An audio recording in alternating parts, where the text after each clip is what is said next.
everybody, how's it going? Welcome to the show. Hope you guys have saved some room in that gas tank because it's time to go one more round with Rob. Here today, I'm going to be breaking down the first Bellator MMA card that I have for you guys. It's going to be Bellator MMA 255 from this past Friday, headlined by Patricio Pitbull versus Emanuel Sanchez for the Bellator Featherweight Championship, and it was also the semifinals of the Bellator Featherweight Grand Prix tournament that they have going on. So it was a really great card. You know, that fight was amazing, and obviously we'll get to that later in the show. Really great card. I'm excited to be breaking down a Bellator card for you guys too. This is really the other major organization in the United States, and they have some top level guys too. There was a time where Bellator was looked at as kind of like the B league, so to speak, and the UFC was the A league. I think that gap has vastly narrowed, if there's really a gap at all. You know, and yes, the Professional Fighters League, the PFL, that I'll probably break down a couple of their cards later on this year for you guys too. They're up and coming, but they're still trying to make a name for themselves. Bellator is really the UFC's main competition at this point, and you know it's real. I think they have some top level guys. Some guys in there might even be more top level than what the UFC has. So hopefully you guys get a couple breakdowns of those guys. Oh, I know you guys will get a couple of breakdowns of those guys. Hopefully you guys will see that in the breakdowns, though. And let's get into it.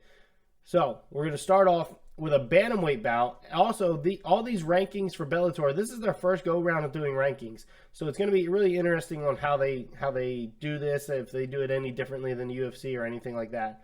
So it was a bantamweight bout. It was their number 5 ranked bantamweight, Magomedov, versus CJ Hamilton. Now, Magomedov, he obviously, if you guys haven't, can't tell the similarities in the name, he's a Dagestani fighter, just like Khabib Nurmagomedov, the former UFC lightweight champion. They're from the same camp.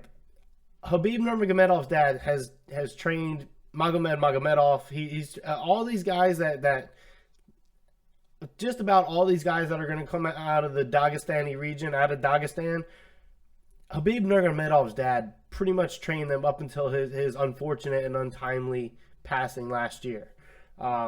So he's a little bit of something for you guys to expect. So we'll get into it. Round 1, Magomed comes out. He takes the center of the cage. He actually throws a spinning hook kick to start too. Not typical of these Dagestani fighters at all, but he throws it, and that really caught me by surprise. So, and that's maybe 10 or 15 seconds in. It's not like he comes out, takes center of the cage, starts spinning around. It's not really what happened. It was probably about 10 or 15 seconds in, but it was really the first strike or kick thrown. And the fact that it came from Magomed was mind-blowing to me.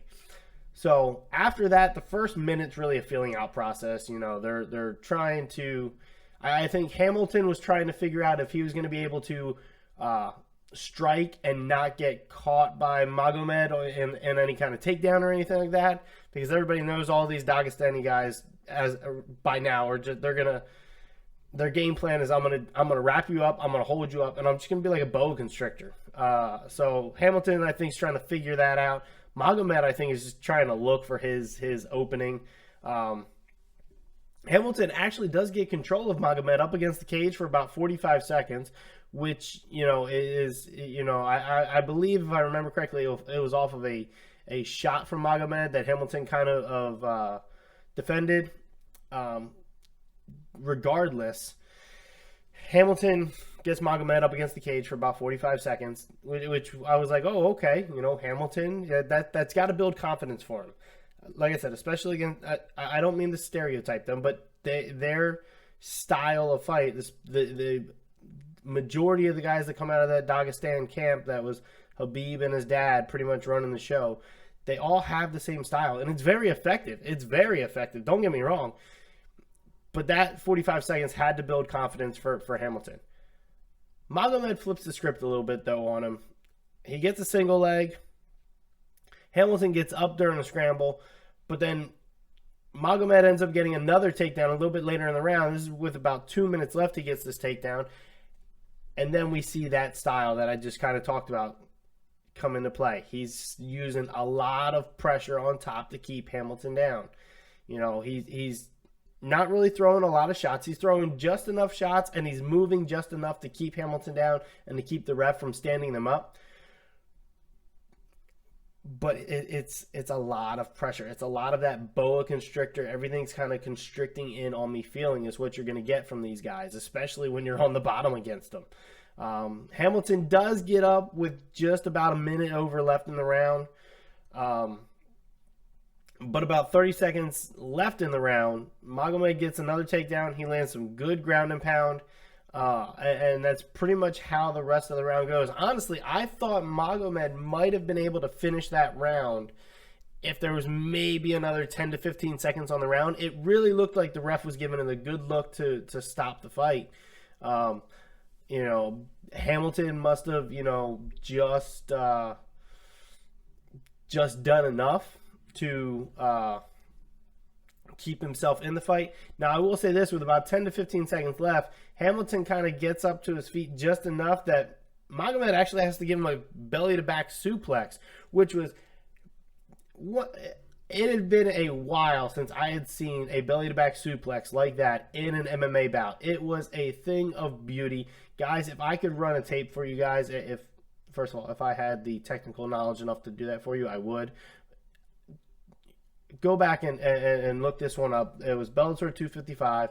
Magomedov versus CJ Hamilton. Look at that belly-to-back suplex. Like I said, just skip to like the last 30 seconds of the round.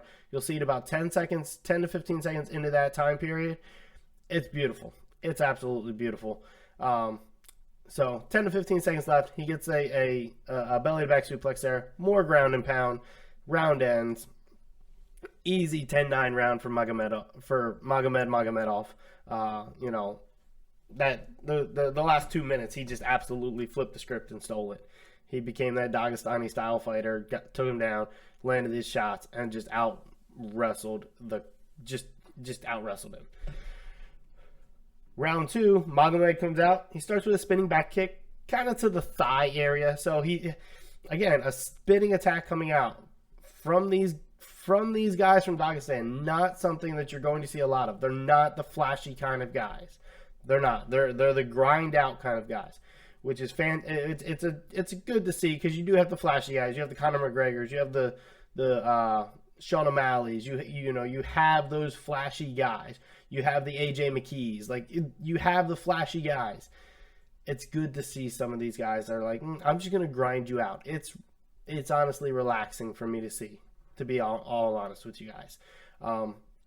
Hamilton comes out in this round a lot more flat-footed than he was the start of round 1. I think getting controlled, especially in those last 2 minutes of that first round, really kind of dug it out of him. Hamilton tries to go for a guillotine off of a single leg attempt that Magomed was making.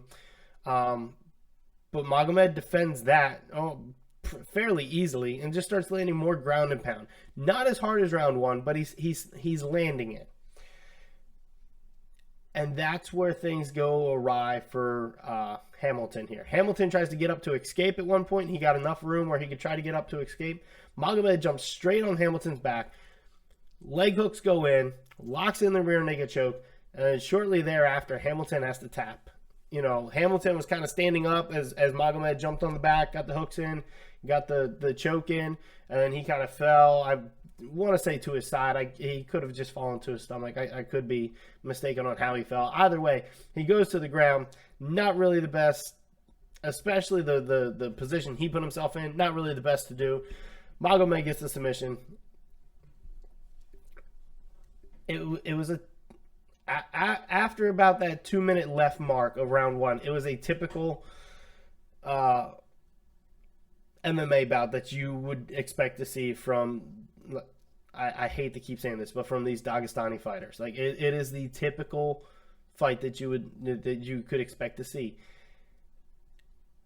Very technical, very, we know what we're going to do. Try to stop. You know what we're going to do. Just try to stop us. And really, nobody really has. It's, and I'm not saying that they have cracked a code and no one's ever going to beat these guys. people are going to beat them. They're going to get beat at some point. Somebody's going to figure it out, and then somebody else, and then somebody else. But as of right now, these guys can just, it's just the style they have, the grind that they have, the mindset that they have. Everything flows into one, everything combines into one, and it's just a beautiful thing to see. Anyway, so Magomedov gets the submission win at 1 minute and 22 seconds of round number 2. You know, and like I said earlier, Magomed, it's what we've come to expect from these Dagestani fighters. He smothered and pressured Hamilton, you know, until he got the finish. Hamilton, you know, I don't want to take anything away from Hamilton. He did, you know, he did as much as anybody else has been able to do against these guys. He just, you know, it's just hard to crack this code right now. I definitely think Magomed should move up in the rankings after this.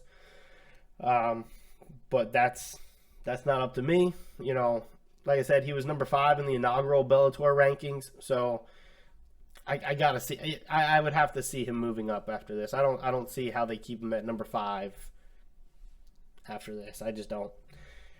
So moving on, another one from this same Dagestani camp, coming in a lightweight bout. It was Usman Nurmagomedov, excuse me, versus Mike Hamill.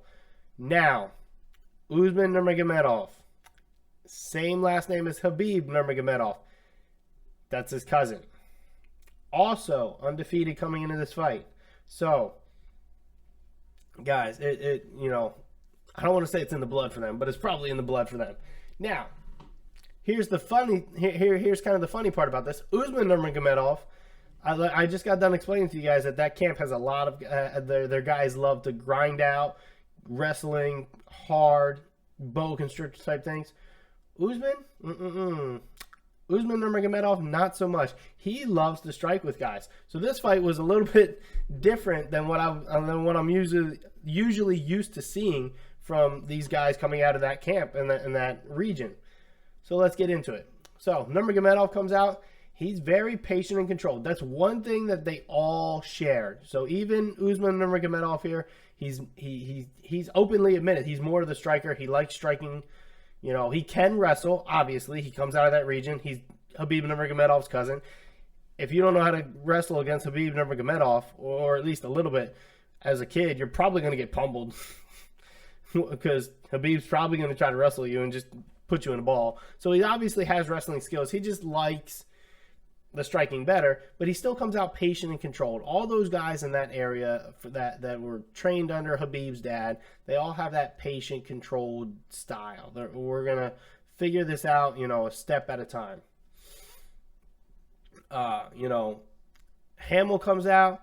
He's throwing some fast strikes early.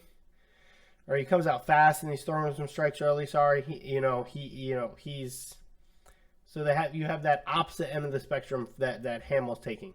Nurmagomedov though lands a decent question mark kick towards the end of the first minute. So for some of you guys that are like, Rob, what's a question mark kick? Essentially, what it is you kind of you'll bring your leg up, kind of almost like you're going to throw a roundhouse kick high. Kind of off center though, so if the guy's head's where mine is, the kick's going to kind of come up this way, and then you're going to see it just drop. So it'll come up and around, and then they just kind of drop it in. It's really effective, especially if you want to try to get around the guy's guard. If he's got a high guard, you bring that kick up and drop it right on the inside. It's a great technique to use, and Nurmagomedov lands a good one. Like I said, right at the end of that first minute. And then he throws a spinning back kick to Hamill's body. So he's, like I said, he likes striking. He's really mixing these up. It was really good first minute and a half for him. You know, Hamill's trying to find a way inside of Nurmagomedov's, range, so to speak. So inside, he's trying to get inside. Nurmagomedov had a little bit of the reach advantage, so Hamill's like, he couldn't stay on the outside. Nurmagomedov is a talented striker, and he was just going to kind of pick him apart and point him if Hamill stayed on the outside. He's able to do this a little bit and he'll land those times when he gets inside, but he's just not. He's not. I don't think he was able to get inside as much as he wanted or as effectively as he wanted. At the end of the round, Hamill's definitely still moving more than what Nurmagomedov is, but he's definitely slowed down a little bit too. I think he came out of the gate not too fast, but I think he came out of the gate faster than what he even anticipated just because of the adrenaline going. So round one, he's still moving. At the end of round one, he's still moving well, but he's definitely moving a little bit slower. But Hamill, he seems to be loading up on his shots. You can just tell, like, he's like, and he's loading up on the shots, going for the home run hit. Nurmagomedov, more composed, landing his shots. He's just not loading up as much, and he's utilizing his kicks more. Hamill was using a lot more of the boxing.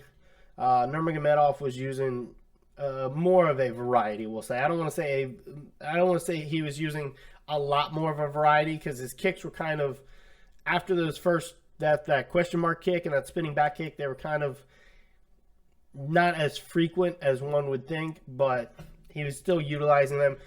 So because of that, I gave Nurmagomedov this very slight 10-9 advantage there. I thought he had the more effective striking, and I think a lot of that was because he wasn't loading up as much. So it was a lot more of just pop, pop, pop, whereas Hamill was like loading up, and it's like, okay, we can see when you're coming. And that actually slows you down some when you load up so much on every strike. That slows you down, because you got to take the time to kind of take that progression through your whole body from, foot to leg to hip to arm. When you're just kind of popping shots out there, I can just pop shots out there with my shoulder all day. Just pop, pop, pop. Like it's no big deal. So like I said, gave the advantage to Nurmagomedov there. I think Hamill, he did well. I just think he needs to stop. I just thought he needed to stop loading up on a shot so much. Round two, Hamill comes out quick again. Nurmagomedov comes out more composed comparatively to Hamill there. So not anything crazy or shifting from round one the way these two come out. Nurmagomedov's trying to land more calf kicks in this round, especially to start. Hamill does a very good job to evade them, though, for the most part. Nurmagomedov does land quite a few, I don't want to say quite a few, but he does land a few. He lands at least a handful of them throughout the round, but definitely not as many as he was throwing. So Hamill did a very good job of keeping out of the way of them. Hamill actually attempts a takedown on Nurmagomedov. Now remember, Nurmagomedov comes out of this camp with all these other Dagestani guys. It's going to be very difficult to get him down. And I don't think to a huge surprise to anyone, definitely not a surprise to me, he defends this takedown attempt that Hamill was going for, and he's able to stay on his feet. Nurmagomedov, now at that point, he starts throwing some body kicks, and he's landing body kicks well. There was one right to the liver area of Hamill that I was like, ooh, that might set in motion a chain of events to be the end of Hamill in this round.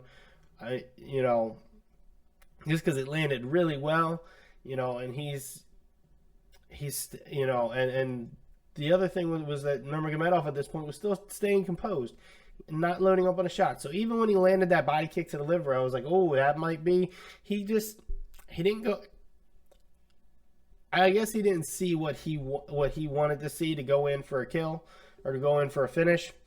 So he just kind of stayed composed, and he still just lands his shots. Hamill, conversely, still loading up on his shots, which I want to say at least 2/3 of his shots he's still loading up on, which is not the best idea.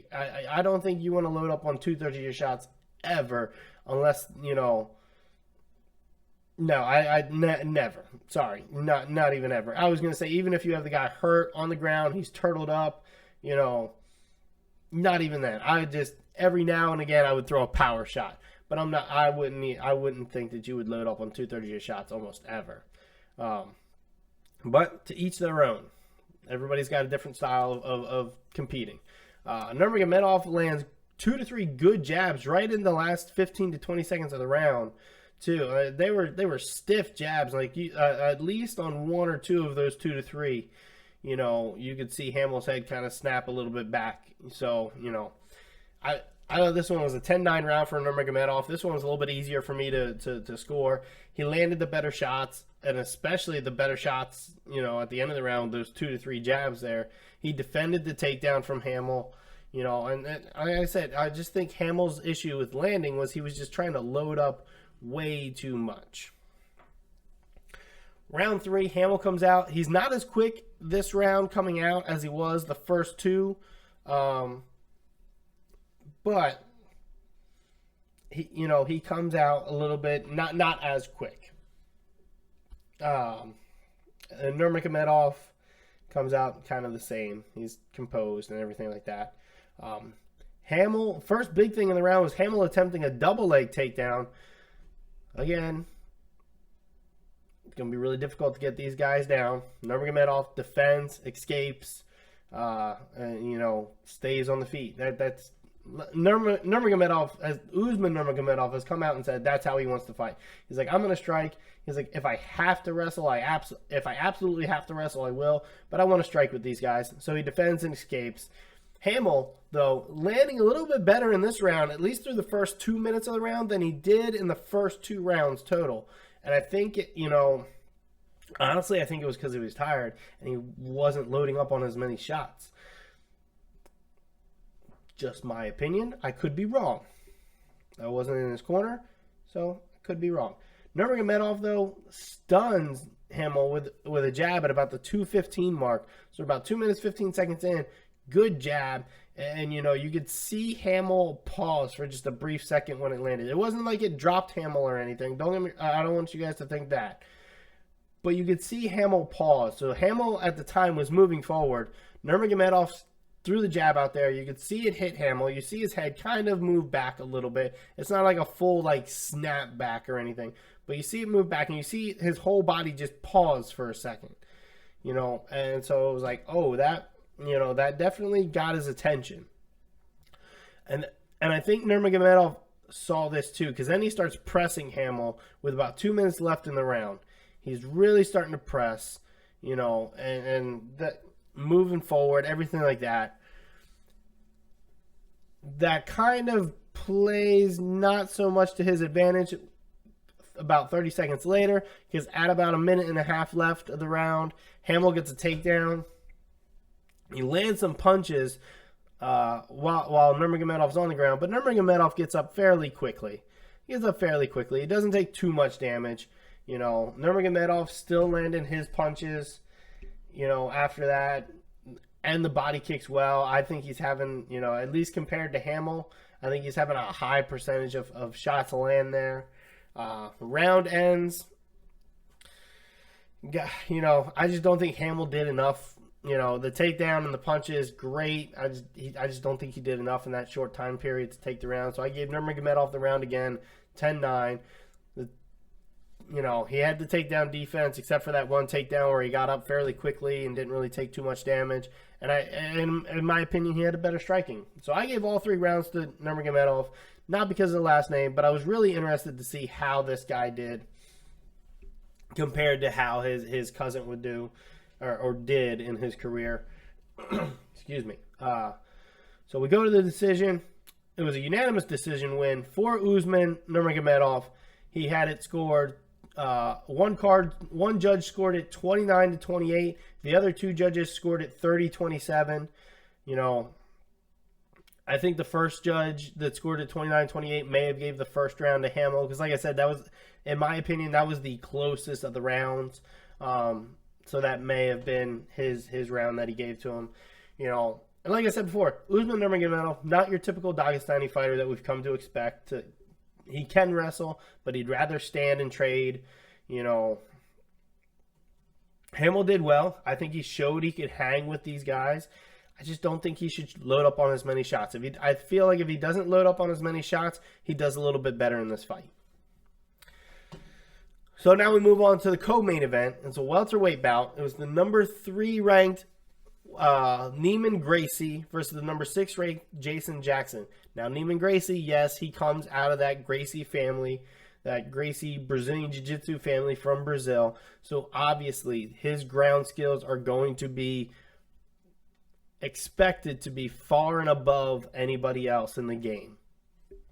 And he does have those skills. He does. I think Neiman is probably the most well-rounded Gracie that we've seen compete in MMA, though, just because he's grown up in it. He's grown up around it. Like, if your last name's Gracie and you come from that family, there's no question what you're going to do in your life. You're going to be an amazing Brazilian Jiu-Jitsu practitioner, and you're either competing in Brazilian Jiu-Jitsu or you're competing in MMA.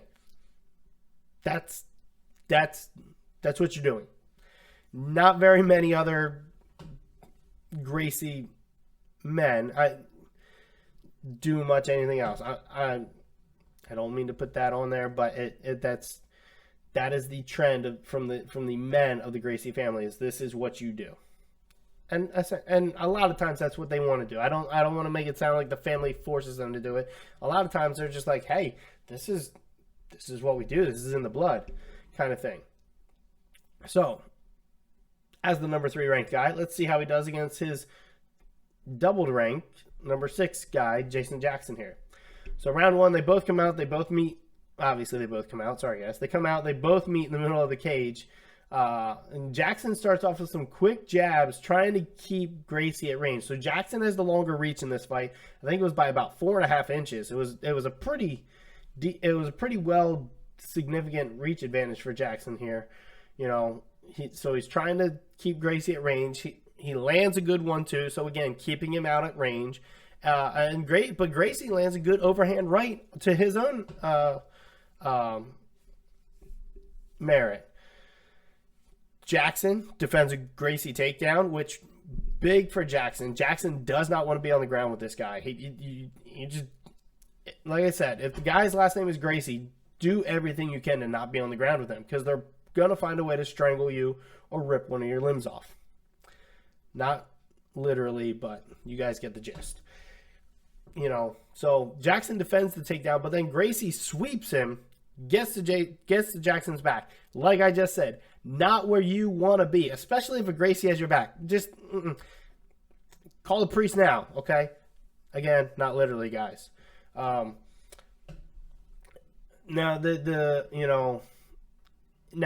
where it gets weird is it appears that when Jackson initially defended the takedown, Gracie kind of rolled to his back a little bit, and he got a body lock on Jackson, and they were kind of both leaning up against the cage.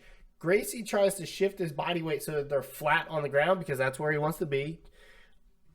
And the whole kind of left side of Jackson's face kind of gets drug against the cage. This was not an intentional thing done by Gracie. You know, I don't even think that he knew that it happened. You know, it was kind of one of those things where, you know, it's very rare that it happens, but it was just the position that their bodies were in. Jackson's face got raked across the cage on their way down. You know, it happens. It's not, like I said, it's not often, but it happens. You know, Jackson tries to complain about it, but since it wasn't an illegal technique, it was just Gracie trying to get to a better position. It wasn't an illegal technique. Jackson essentially has to fight through it. So that kind of helps Gracie get. I'm not gonna sugarcoat it. That helps Gracie get the sweep and get the Jackson's back. Gracie then flows into a mount when Jackson tries to, escape and reverse. You know, so Gracie flows to mount. Jackson actually reverses. He gets into Gracie's guard to get up.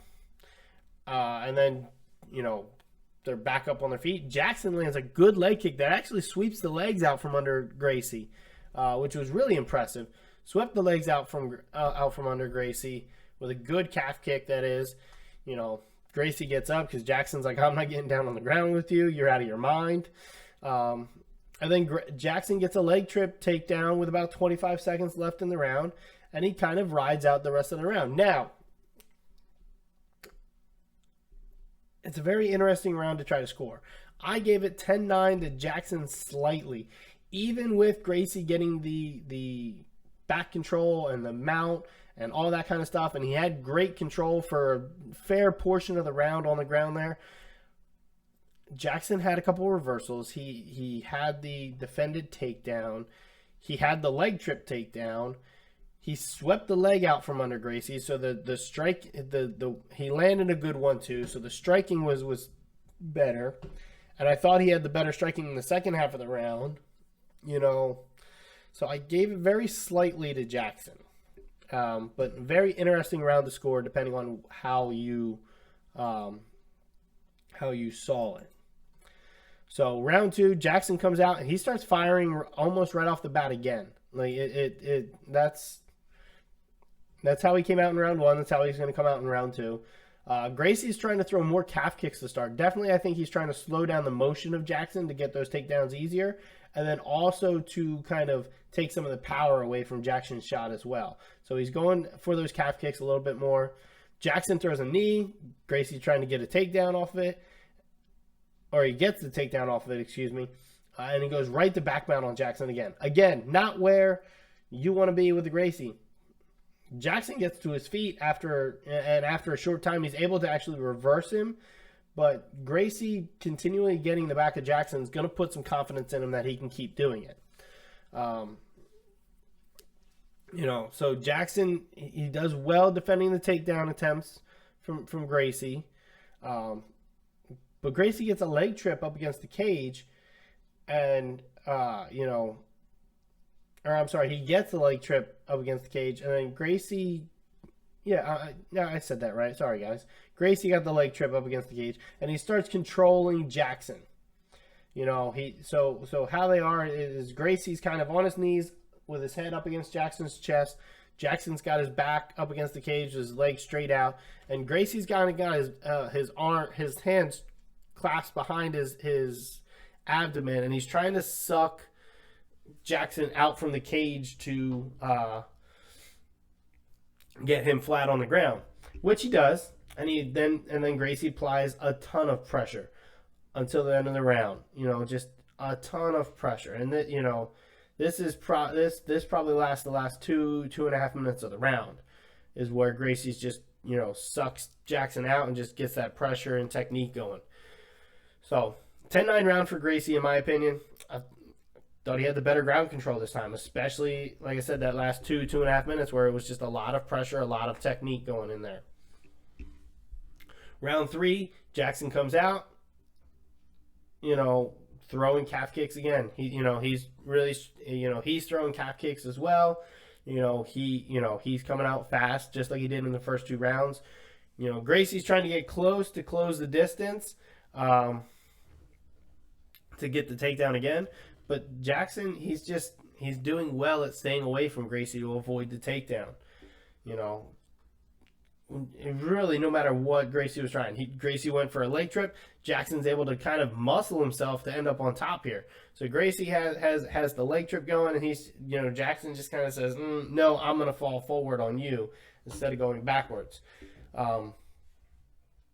Now, here's the thing, is this is kind of where the fight kind of plays out, is in this, position of Jackson being on top, kind of in a guard, and Gracie on the bottom, holding him in that position. So what Gracie does at this point, and essentially does until a little bit later into the round, is he does what's called a grapevine, which is where he takes his legs, and where they would normally be locked across Jackson's back, he hooks them kind of to the outsides of Jackson's legs. So he kind of comes from in the middle and then hooks to the outside to hold Jackson's legs down so that he can't get his hips, he can't posture up as well and get as much power coming into his shots.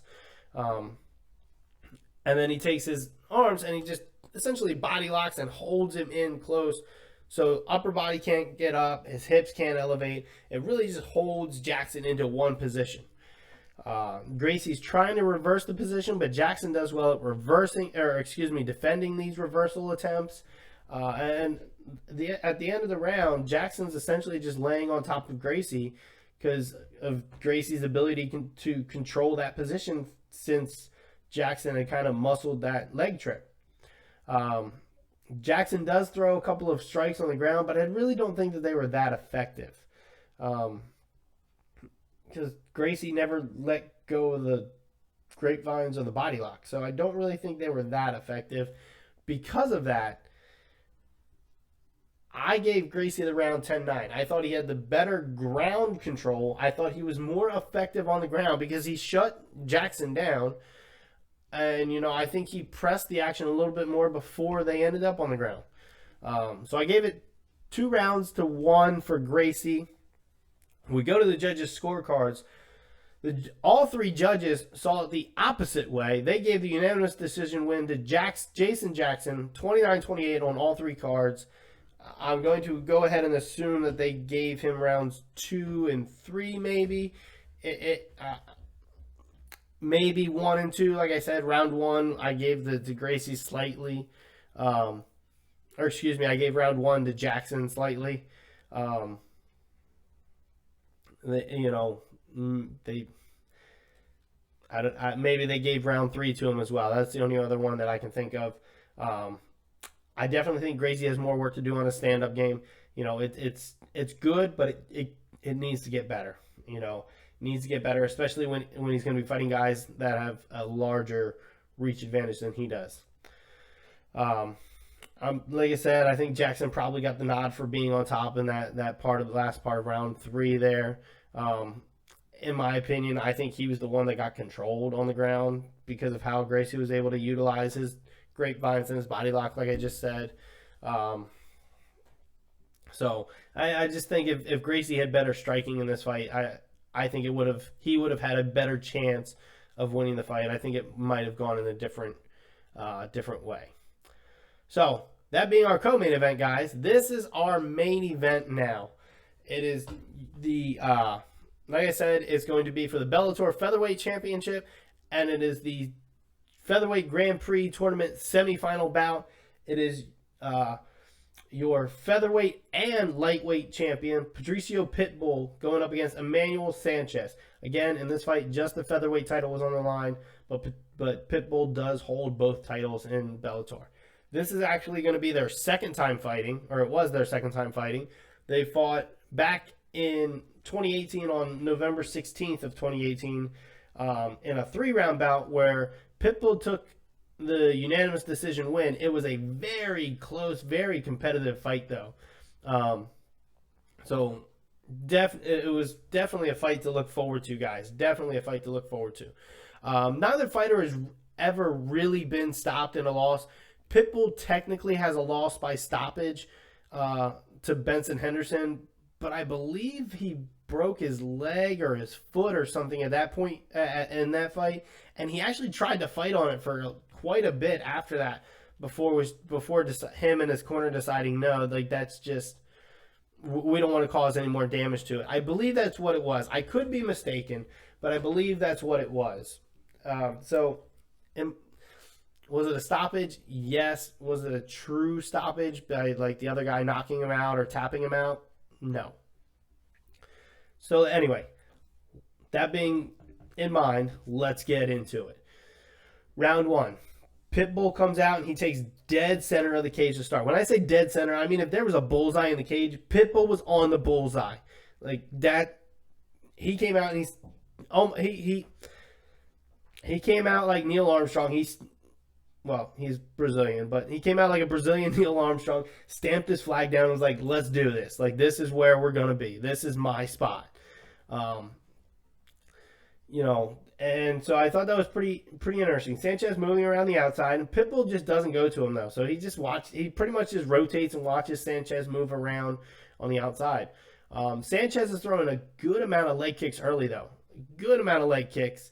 And he lands a very good 1-2 calf kick combo as well. And then he also lands a couple of good calf kicks outside of that. Definitely Pitbull is a very powerful fighter, very explosive fighter. So his calf kicks will definitely pay dividends if this fight can go on into the later rounds. About a minute and a half in, though, Pitbull starts to move forward more, and he starts to throw his shots. Whereas, you know, I normally when I see Pitbull, he's a little bit more of a counter fighter, you know, from what I remember. I could be thinking of his brother. Either way, I thought he was moving forward a little bit more, at least a little earlier in the fight anyway, than what I would normally expect to see from him. Sanchez utilizing more kicks than Pitbull, for sure. Pitbull's kind of relying more on his punches. But then Pitbull drops Sanchez with a good 3-2 combo. So 3-2 combo is a lead hook cross combo. Good 3-2 combo there. Drops him with about a minute and 45 left in the round. Sanchez tries to get up after he gets dropped here, but the mistake that he made was he leaves his head down. So when he gets up, he leaves his head looking down like this. Big mistake, especially in MMA. Pitbull just jumps on him, locks in a guillotine. He pulls guard, and then he just chokes Sanchez out. And when I say he choked Sanchez out, guys, he choked Sanchez out. Sanchez didn't tap. Guys, I'm going to say that again. Sanchez didn't tap. Sanchez went to sleep. He was like, I'm not tapping. You're going to put me, if you're going to beat me, if you're going to finish me, if you're going to stop me, you're going to put me to sleep. And Pitbull said, okay, well, I'm going to put you to sleep. Obviously, they didn't have this conversation mid-fight. But, you know, that was the mentality of Sanchez. Sanchez was like, I'm not tapping. I'm just not tapping. I'm going to fight my way out of this. Unfortunately, Sanchez couldn't fight his way out of it. And he got choked out. Ref realizes this right away, stops the fight. That's it. Pitbull is your winner. You know, like I said, he choked Sanchez out. So, submission win for Patricio Pitbull at 3 minutes 35 seconds in round 1. He is your winner and still Bellator Featherweight Champion, Patricio Pitbull, ladies and gentlemen. And he is now moving on to the finals of the Bellator Featherweight Grand Prix tournament, where he's going to take on AJ McKee. I'm going to talk about that in a second. I want to talk about this fight first. Both men were really composed in this fight compared to their first fight. Their first fight, they came out and they just 3 rounds were just boom, boom, boom, boom. It was an amazing first fight to watch. I encourage you guys to still go watch the first fight, even though you know the decision of it, because I mentioned it earlier. Still go watch it. It's an amazing fight. It's entertaining from second one to whatever the last second is. I don't know how to do that much math in my head that quick, guys. Sorry. You know, either way, bell to bell, it's an exciting fight. And both men had good moments in the round when it was still going on. You know, Pitbull was the first person to stop Sanchez in a fight, so that's a good nod to Pitbull. You know, and I still think Sanchez is one of the best in the featherweight division in Bellator. He just got caught. It happens. You know, and you know, it especially happens against a guy like Pitbull. He just, you know, he can hit hard, and his jiu-jitsu and his grappling is, you know, next level. Like, you just can't make a mistake against the guy, or you can't get caught by the guy. And unfortunately, Sanchez got caught by him. Now, next fight, like I said before, you know, excuse me, Pitbull is going to be taking on AJ McKee in the finals of the Bellator Featherweight Grand Prix tournament. Now, guys, let me tell you everything that's on the line in this next fight coming up. In this next fight coming up, you have the Bellator Featherweight World Championship on the line. You have the Bellator Featherweight Grand Prix Tournament Championship on the line. Oh, and by the way, 50 Cent has put up $1 million for the winner of this tournament. So you have the Featherweight World Championship, the Featherweight Grand Prix Championship, and $1 million on the line on top of their fight purse already. Guys, when people say it's a winner-take-all fight, when it's a winner-take-all bout, it's a winner-take-all competition, I don't think it's much more winner-take-all than this. Not only that, AJ McKee is like I said, he's one of those young, flashier guys. He's undefeated right now. he's been talking a lot of trash to Pitbull. He wanted to fight Pitbull in the first round of this tournament. This is going to be really interesting.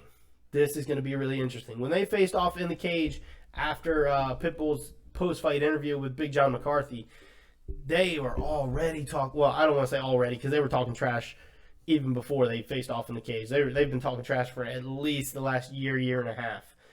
Maybe 2 years. They've been talking a lot. They were talking a lot of trash. AJ, I'm sure there's going to be a lot of trash talk coming up. It's going to be a very exciting bout, guys. I'm telling you this right now, as soon as I find out that date, I will let you guys know, and I'm going to be breaking that fight down. It's going to be amazing. I just talked really fast there, guys. I'm super excited about this bout. I really am. So, there you guys have it. Bellator 255 in the books.